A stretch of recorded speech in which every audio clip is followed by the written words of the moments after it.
We're seeing warmer temperatures in fall and winter across northeast Wisconsin. This is expanding the blue-green algae bloom season in our lakes and rivers. New Water's Love Your Watershed initiative highlights some things you can do at home this time of the year that could help.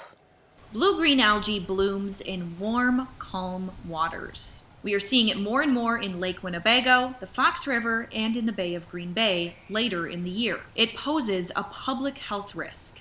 These blue-green algae blooms at the end of the season, when they die, they actually release neuro and liver toxins. And so if you're exposed to them either through physical contact or even sometimes breathing, you can really have some negative reactions. It can cause rashes, stomach issues, and it can even be fatal if your pet drinks it. If the water's green, bright green, some of the more severe blooms will look like paint, like teal paint or green paint, or even white sometimes. It can be foamy.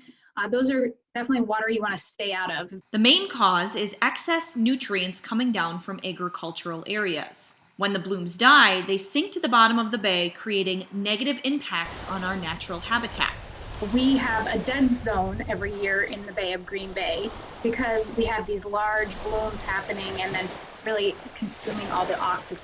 There are ways we can help. This truly is a treasure to have Green Bay and just to have all of this natural fresh water around us. And it serves a purpose. It serves us for drinking water. It serves us for our industry.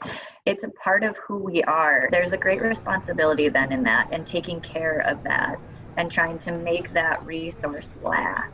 That's where the hashtag #LoveYourWatershed comes into play.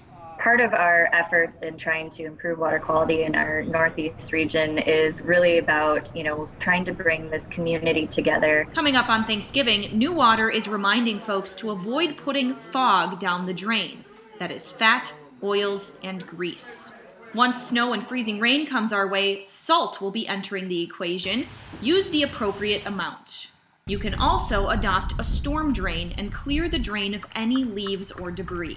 Those storm drains drain our roadways and our neighborhoods directly to our local rivers and streams. And so none of that water is actually treated. And if everyone does their part, we could start making an effect on a larger scale. Now, some other things you can do to love your watershed: pick up your pet's waste, rake up leaves in your yard, use a rain barrel to collect rainwater from rain gutters to water your plants or garden, and don't flush your medications down the toilet.